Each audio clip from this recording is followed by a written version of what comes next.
नमस्कार दोस्तों, ABS American breeding services इस कंपनी की डीलरशिप डिस्ट्रीब्यूशनशिप आप अपने क्षेत्र में कैसे ले सकते हैं और बहुत अच्छा मुनाफा कमा सकते हैं। इस वीडियो में इसके बारे में आपको डिटेल में जानकारी मिलने वाली है और ये जानकारी मैं इसलिए दे पा रहा हूँ क्योंकि मैं खुद मध्य प्रदेश के बैतूल जिले के अंदर ABS कंपनी का एक आधिकारिक डिस्ट्रीब्यूटर हूँ।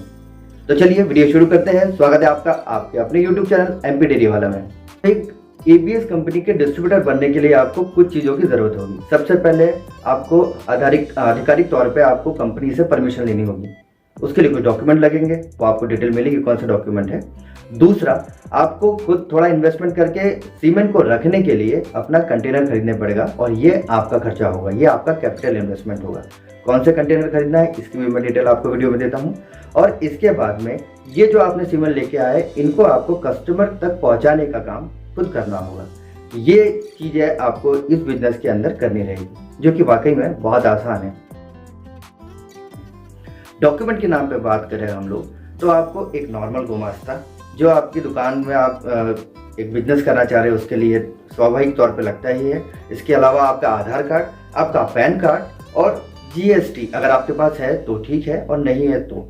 और इसके अलावा कंपनी में आपको सिक्योरिटी डिपॉजिट के नाम पे 15,000 डीलरशिप अगर आपको लेना है तो आपको 15,000 रुपये कंपनी में सिक्योरिटी अमाउंट के नाम पे जमा करने होते हैं, जो कि आपको आपके काम बंद करने के टाइम पे या आपके काम छोड़ने के समय आपको कंपनी वापस दे देती है। दूसरी बात करते हैं कि कंटेनर, आपको कौन सा कंटेनर खरीदना है, ये कंटेनर किस कैपेसिटी का होता है और सारी चीज़ें इसके बारे में। तो जो हम लोग अपने पास में रखे हुए BA35 क्राइकैन कंपनी का एक कंटेनर LN2 कंटेनर रखे हुए हैं, जिसकी कॉस्ट है 32,000 रुपये में भी GST मैंने इसको खरीदा था।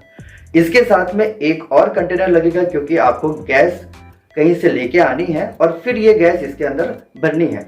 तो एक ऐसा ही 32 लीटर के अराउंड 35 लीटर के आसपास का एक और TA क्रायोकैन कंपनी का मैंने कंटेनर रखा है, जिसमें सिर्फ और सिर्फ गैस रख सकते हैं, सीमेंट नहीं। अब इसकी भी कॉस्ट आपको थोड़ी सी कम पड़ती है, ये होता है लगभग 24,000 इंक्लूडिंग GST। इसके अलावा सीमेंट बेचने के लिए या आपको कस्टमर के घर तक सीमेंट पहुंचाने के लिए एक छोटा सिलेंडर और लगेगा, जो 1.5 लीटर या 3 लीटर का आप अपनी इच्छा अनुसार खरीद सकते हैं और इसकी कॉस्ट 9,000 से लेके 13,000 के बीच में आपको पड़ेगी। तो कुल मिला के आपका जो डेड इन्वेस्टमेंट होगा इस बिजनेस को करने के लिए वो होगा आपका लगभग 68 से 70,000 रुपये, 68 से 70,000 के बीच में आपका ये इन्वेस्टमेंट होगा। इसके अलावा आपको इसमें सीमेंट खरीद कर रखना है। सीमेंट आपके एरिया में कैसे और कितनी डिमांड है और कौन से पशु की ज़्यादा डिमांड है, उस हिसाब से आप उसको तय कर सकते हैं और अपने डिस्ट्रीब्यूटर से या कंपनी में बात करके सीमेंट खरीद सकते हैं। लास्ट आपको तीसरी चीज लगेगी डिस्ट्रीब्यूशन कैसे करना है। तो डिस्ट्रीब्यूशन करने के लिए आपको आपके एरिया में जितने भी AI टेक्नीशियंस हैं उनसे मिलना पड़ेगा। उनसे मिलने के बाद में या तो आप डायरेक्ट उनको सेल कर सकते हैं या आपके कस्टमर, आपके किसान मित्र होंगे जो डेयरी फार्मिंग कर रहे हो, आप चाहे तो डायरेक्ट उनको ही उनके घर पे ले जाके सेल कर सकते हैं। तो आपके पास में आज 2 कस्टमर होंगे, एक AI टेक्नीशियंस और दूसरे आपके कस्टमर होंगे जो खुद डेयरी फार्मर है। अब मान लेते हैं कि आपने पूरा सेटअप कर लिया है, इसमें प्रॉफिट मार्जिन कितनी है ये जानना बहुत ज़्यादा ज़रूरी है। नॉर्मली एक एवरेज प्रॉफिट मार्जिन की अगर मैं बात करूं तो 20% मिनिमम आपकी प्रॉफिट मार्जिन इसमें निकल जाएगी, यानी कि अगर आप 100 रुपये लगा रहे हैं तो 120 रुपये आराम से आप कमा सकते हैं। अब बात करते हैं प्रॉफिट मार्जिन निकाल लेने के बाद में इसके ऊपर खर्चा कितना आना है। जो मेन टॉपिक है गैस कितनी खर्च होनी है और गैस कहाँ से मिल सकती है। तो दोस्तों गैस जो है आपको सरकारी अस्पताल जो है वो दे सकते हैं। अगर उनके मना करने के बाद या उनसे गैस नहीं मिल रही है तो प्राइवेट फर्म्स बहुत सारी है, प्राइवेट फर्म ही इतनी गाड़ियाँ चलाती है कि आपको 1 महीने के अंदर 2 या 3 अपने एरिया में गैस की सिलेंडर की गाड़ियाँ आपको मिल जाएगी। आप उनसे गैस खरीद सकते हैं। कितनी गैस की रिक्वायरमेंट होगी, नॉर्मली एक 35 लीटर का जो सिलेंडर होता है उसमें लगभग 25 से 30 लीटर के आसपास में गैस फुल मंथ में आप टॉपअप कर सकते हैं।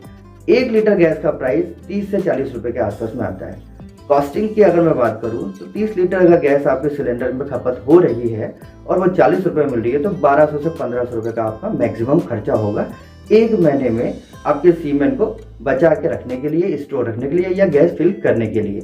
इसके अलावा आपका इन्वेस्टमेंट डिस्ट्रीब्यूशन करने में, जब आप डिस्ट्रीब्यूट करने किसी के घर तक जाएंगे तो जो ट्रांसपोर्टेशन का खर्चा आएगा वो एक आपका खर्चा आएगा।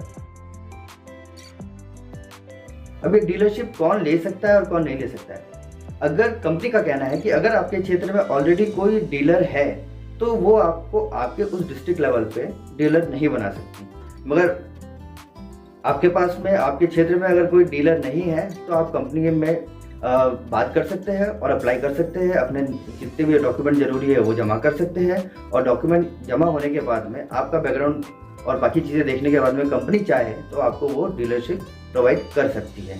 तो लमसम आपको लगभग 180 लाख रुपए, 1,70,000, 1,80,000 रुपये खर्च करने के बाद में आप एक सेटअप जमा लेंगे जो बहुत ही ज़्यादा नहीं है मेरे ख्याल से एक बिजनेस शुरू करने के लिए, और AVS जैसी अच्छी कंपनी के साथ जुड़ सकते हैं। साथ में इसके साथ अलग कंपनियां जैसे बायफ है, SAG है, इन कंपनियों के भी सेवन आप अपने पास में रख के एक अच्छा खासा मार्केट डेवलप कर सकते हैं। तो दोस्तों, डेयरी फार्मिंग एक पूरा इकोसिस्टम है। इसके साथ में आपको जुड़कर और भी बिजनेसों को साथ में हॉरिजॉन्टली ग्राउंड और प्लॉट करना है और आपको लगता है कि अगर आप ये कर सकते हैं तो प्लीज़ कमेंट करिएगा। आगे दूसरा वीडियो मैं बनाऊंगा कि इनकी हैंडलिंग कैसे करना है, क्योंकि सबसे बड़ा इशू होता है कि सीमन रख तो सकते हैं मगर सीमन स्टोर रहने के बाद में उसकी हैंडलिंग सही होना चाहिए। तो पूरी टेक्निकल डिटेल अगली वीडियो में। कमेंट करिएगा, वीडियो पसंद आया तो लाइक करिएगा और प्लीज़ चैनल को सब्सक्राइब कर दीजिएगा। धन्यवाद।